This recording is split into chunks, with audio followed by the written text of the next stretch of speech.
ओम नमः शिवाय दोस्तों, एक नए वीडियो में आपका स्वागत है।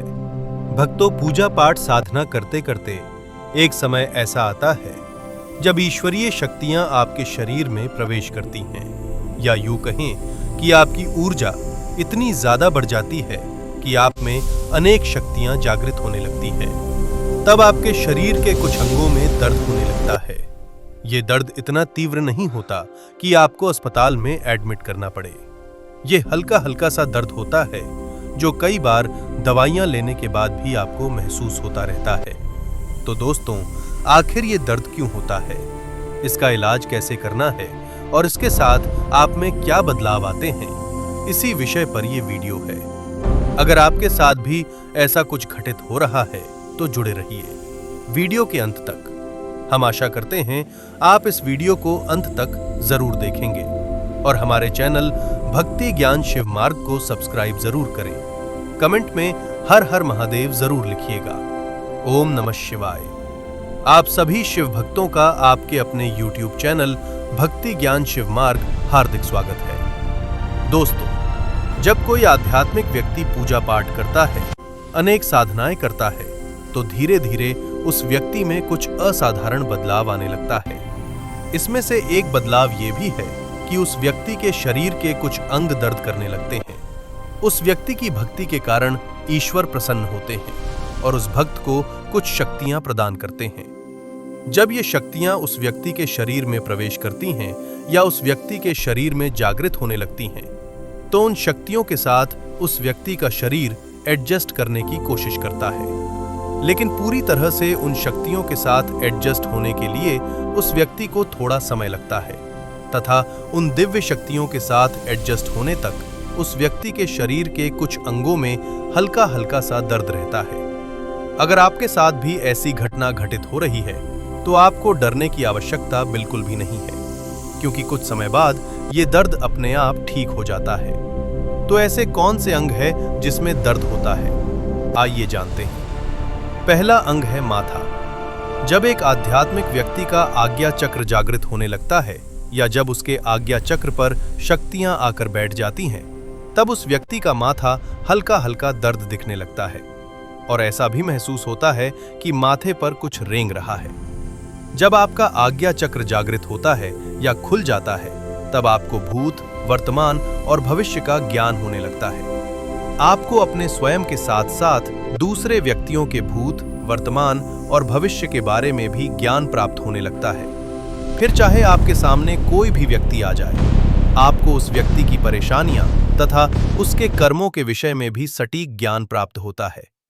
दूसरा अंग है गर्दन।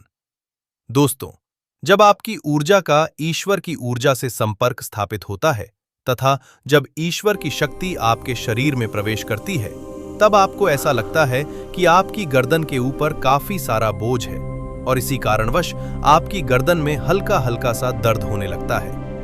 इससे आपको उतनी ज्यादा तकलीफ तो नहीं होती, लेकिन हाँ, इस दर्द को आप काफी समय तक महसूस करते हो। नंबर 3 है आंखें। जब आपकी आंखों में ईश्वरीय शक्ति प्रवेश करती है तो आपकी दिव्य दृष्टि खुल जाती है। आपको अनेक अदृश्य शक्तियां अपनी खाली आंखों से दिखने लगती हैं। फिर चाहे वह नकारात्मक शक्तियां जैसे भूत पिशाच हों या सकारात्मक शक्तियां जैसे देवदूत देवग हों। अगर आपके सामने कोई भी व्यक्ति आता है तो आपको एक नजर में ही उस व्यक्ति के शरीर में विराजमान सकारात्मक या नकारात्मक शक्ति के बारे में पता चला है तथा जब आप किसी अनजान जगह पर भी जाते हो तो आपको वहां पर रहने वाली अदृश्य शक्तियां भी नजर आने लगती हैं। लेकिन इसके साथ ही आपकी आंखों में भी एकदम हल्का सा दर्द भी रहने लगता है। चौथा अंग है कंठ यानी गला। दोस्तों, जब आपके कंठ में भगवान शक्ति प्रदान करते हैं, तब आपका कंठ जागृत हो जाता है और आपकी कही हुई हर बात किसी की जिंदगी बदल सकती है। हाँ, लेकिन अगर आपके मुख से किसी के लिए गलत शब्द निकलते हैं तो उस व्यक्ति को काफी परेशानी का सामना भी करना पड़ सकता है। ऐसे ही कर्म की वजह से अनेक सिद्ध साधु मौन व्रत धारण करते हैं, किसी के प्रति अच्छी या बुरी बातें बिल्कुल भी नहीं करते। जब आपको ये शक्तियां मिलेगी तो आपको भी कम से कम ही बोलना चाहिए। बेवजह की बातें बिल्कुल भी नहीं करनी चाहिए। लेकिन ये शक्ति मिलने के साथ साथ आपके कंठ में यानी गले में हल्का सा दर्द भी रहता है। नंबर 5 है कान। दोस्तों, अगर आपके कानों में ईश्वर की शक्ति प्रवेश करती है तो आपको देवताओं की, पशु पक्षियों की भाषा भी समझ में आने लगती है। आप वह सुन सकते हो जो साधारण व्यक्ति नहीं सुन सकता। आप समस्त सकारात्मक और नकारात्मक शक्तियों की बातें सुन पाते हो। आपने शायद महसूस किया होगा कि कभी-कभी आपको घुंघरू की या पायल की आवाज आती है, तो कभी किसी के रोने की या हंसने की आवाज आती है। आप वो फुसफुहाट भी आसानी से सुन पाते हो जो एक साधारण व्यक्ति कभी नहीं सुन सकता। कई बार ऐसा होता है कि आप अगर किसी प्रश्न का उत्तर पाना चाहते हो तो अचानक से कोई शक्ति आपके कानों में आपके प्रश्न का उत्तर बताती है। लेकिन ये शक्ति मिलने के साथ साथ आपके कानों में हल्का सा दर्द भी रहता है। नंबर 6 है कमर। दोस्तों, भक्ति आराधना साधना करते करते एक समय ऐसा आता है कि आपकी कुंडली शक्ति जागृत होने लगती है। मूलाधार चक्र से आपकी ऊर्जा ऊपर उठती है और अन्य चक्र से होकर सहस्त्र चक्र तक पहुंचने की कोशिश करती है। तब आपको अनेक दिव्य अनुभव आने लगता है। हर एक चक्र के जागृत होने के साथ ही आपको विशिष्ट दिव्य ज्ञान और शक्ति की प्राप्ति होने लगती है। लेकिन कुंडली जागरण एक कठिन विषय है और अगर आप कुंडली नहीं जागृत करने की कोशिश करोगे तो आपकी पीठ में और कमर में दर्द अवश्य होगा। 7वां अंग है हाथ। जब आपके हाथों में ईश्वरीय शक्ति प्रवेश करती है या आपके हाथों में शक्ति जागृत होती है तो आप अगर अपना हाथ किसी रोगी बीमार व्यक्ति के सर पर रखते हो तो उस बीमार व्यक्ति को काफी राहत मिलती है। किसी बच्चे को बुखार है और आप उस बच्चे के शरीर पर हाथ फेरते हो तो वो बच्चा स्वस्थ हो जाता है, उसका बुखार गायब हो जाता है।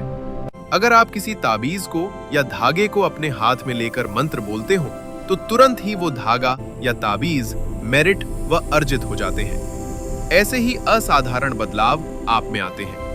लेकिन जब ऐसी शक्तियां आपको मिलती हैं तो उन शक्तियां का उपयोग धर्म के लिए कीजिए, सच्चे और अच्छे लोगों के लिए उपयोग कीजिए। अपनी शक्तियों से गलत लोगों का कल्याण मत करना। तो मित्रों, ये प्रस्तुति आपको कैसी लगी? अगर हमारी प्रस्तुति आपको पसंद आई हो तो वीडियो को सभी दोस्तों और रिश्तेदारों को शेयर करें। वीडियो को लाइक करें, कमेंट करें और हमारे चैनल भक्ति ज्ञान शिव मार्ग को सब्सक्राइब जरूर करें। तो भक्तों, मिलते हैं एक नए वीडियो में। तब तक के लिए हर हर महादेव। ओम नमः शिवाय।